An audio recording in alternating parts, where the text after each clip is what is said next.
Most people in this room, if not everybody, we believe in humanity, we believe in life. They don't. They believe in the afterlife. This is where they believe. Their fear is not of death. Their fear is of life. They're afraid of life. And that's the greater fear. And this is why they seek death. It's not a privilege. And I don't respect such death cult. And if you want to die, go die alone. You know, but to choose to kill many innocent people who choose to live, this is not up to you. And this is the crime of Hamas, and this is the crime of Islamists and jihadists. You know, you're supposed to be one of them. You was in their schools, in their streets, in their demonstration of Hamas and Nukhba. So Nukhba today, when you saw them, you said, that's what they taught me? That's what they're teaching? To slaughter Jewish? That's what they're teaching small kids in Gaza and Ramallah? I have experience with some of the most rigid Hamas mentalities. This is why I hated them even from my childhood. They gave me the indoctrination. Then the outcome was something completely different than what they expected. They give the people indoctrination on one hand. Then on the other hand, when their violence takes place, they start crying and say, genocide, genocide. Would Mosab, the young boy, thought exactly like you think today? Or, you know, you saw the truth then, or it was changing during the years? First of all, I was a devout Muslim. And I believed in Hamas ideology. I grew up in Hamas household. My indoctrination is not just as the average Hamas member. I was indoctrinated to become the next Hamas leader, as a leader, not as a soldier. And this is why it was very shocking and still very embarrassing to my father and all the Hamas elite, even the Palestinian society elite. Like, how can this be? Somebody from the household of a leadership who went to a Sharia school, who studied the Quran, who was well educated, who studied history, who saw the pain of the first intifada, of the second intifada, to just like betray his own father, betray his own people. I am not ashamed of saving human lives. And I'm not ashamed for disagreeing with what so-called Palestinian people madness. Even millions. And let be an army of one. Sooner or later, they're going to come to the same realization that their violence is a dead end and it's not going to pay off. I was not born this way. I was not born this way, and I'm not extraordinary. I just had the courage to say, I'm living among idiots. And this is the reality of Gaza. For how long we're going to go into this madness? Israel is going nowhere. And they're only capable of destroying themselves, not the destruction of Israel. They cannot destroy a nation that is resilient to time, that was established before history. They cannot do this. But the funny thing, they don't have any legitimacy. You know, I grew up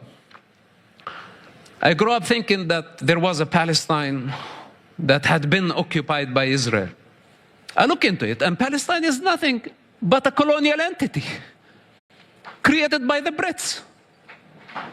It was never a country, and Palestinian is not an ethnicity. It's not a religion, it's not a race. So basically, anybody who claims to be a Palestinian, they don't have even any type of legitimacy. Come on, let's put the files on the table. What gives you legitimacy? You are nobody, you are nothing. You are not even a people. You don't qualify for anything. You don't even qualify as a human society.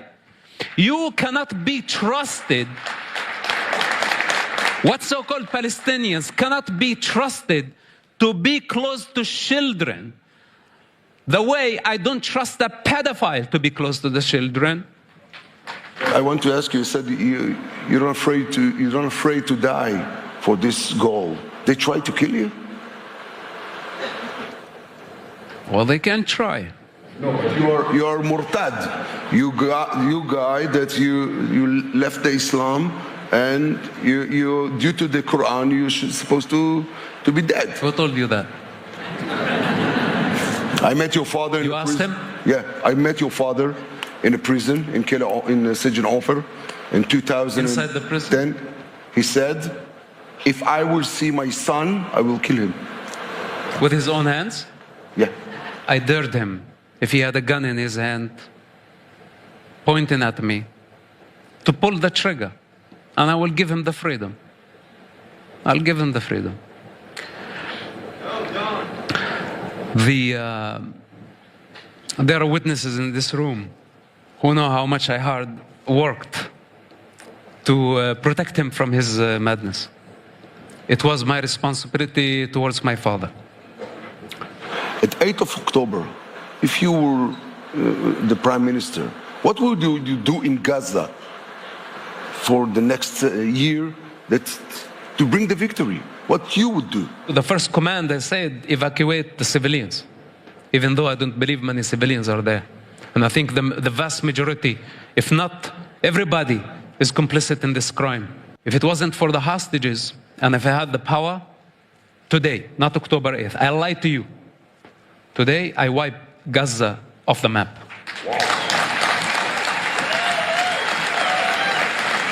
One shot, one instant, quickly, before even the world even realized what happened. That fast. That brings us to Trump vision. He wants now to take them out to Jordan, to Egypt, and the Jordanian and the Egyptians said, no, we don't want them. Nobody wants the Gazian people, but everybody support them. So what do you think about it? If you really want to do this, then send the US Army, remove the border. You don't have to call the Sisi, and ask all the Gazans to go into Sinai, 100 miles into the desert, and if it was up to me, beyond the Suez Canal. Until Sisi, take it, leave it, whatever, it's not going to make a difference. And if you open your mouth, the high dam, one missile, 80 million people will be floating in the Mediterranean Sea. Why from the beginning? Why from the beginning the US president needed the permission of Egypt to open the damn border and evacuate the most vulnerable civilians out of the harm's way? So to take the most powerful card from Hamas' hands. So we must go all the way to the end. Those who say that the war is over, and I tell you, I'm on my own and I speak on my own authority, my gut feeling that the war is far from over. Even though many talk about that the war is over, I don't think so. This is a long war. Even if it's going to be a truce, a small truce, it's going to be a preparation for the next war, and the next war is going to be much uglier. So I suggest that we go all the way to the end in order to guarantee 100 years of peace in the entire region. And Israel is capable of doing it. And if we do it, the United States, the rest of the world will respect Israel for eternity. But if we fail and we start to compromise here and there, it is going to be much dangerous for the Israeli security. My humble opinion. How you find Israel? It's always amazing to be home.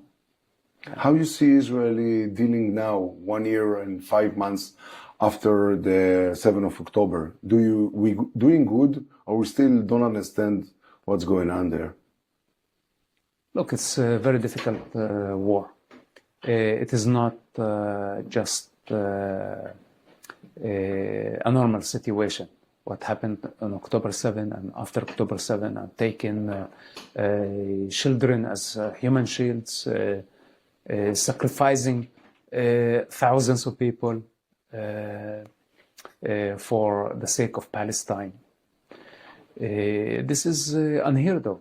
We never had a situation, humanity never had a situation like this. not to mention in the 21st century. There is no country, there is no democracy, there is no nation that is actually prepared for such a scenario where the parents are willing to sacrifice their children for political and financial gain, to make a political statement or to get global sympathy. Give me one example from throughout the history that a society choose to do something idiotic like this. And this is what Israel is dealing with right now. It's a very complicated and it's a losing situation anyway, not because Israel is weak, because it's already a lost situation, because Hamas made it impossible for Israel not to retaliate. And in the meantime, Hamas leadership decided to sink the boat with everybody on it in their suicidal move. So in this scenario, it was already lost on October 7th. There is no winning after that. But to bring the hostages back and pay a very big price to bring the hostages back, I think is not a mistake. I think it shows humanity. It shows how important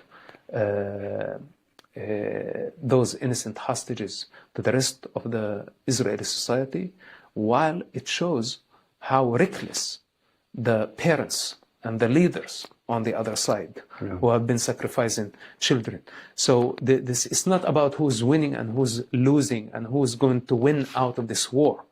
Hamas decided a long time ago to sink the boat with everybody on it. So now, if you ask me about the correct strategy, it's the same situation. There is no such thing.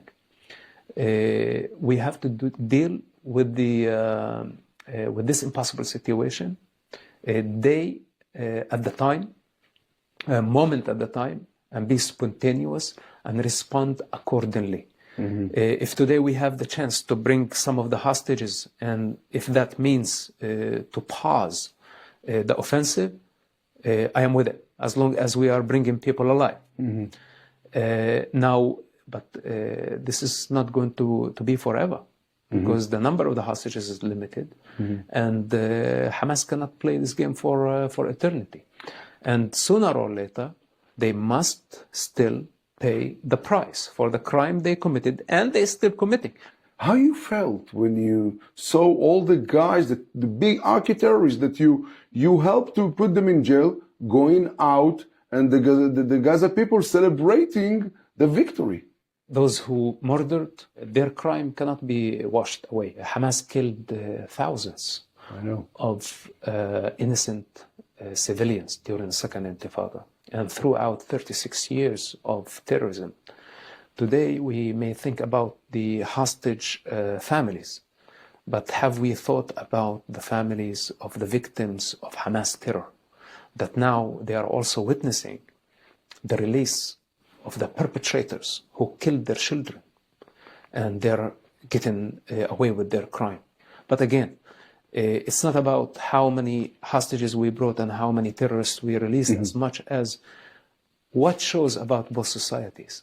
One society is doing everything within their ability to save one human life, and the others are sacrificing an entire society to save an idea, an ideology. This is what we are dealing with. And if this has become obvious to the public, then this by itself is a victory of humanity.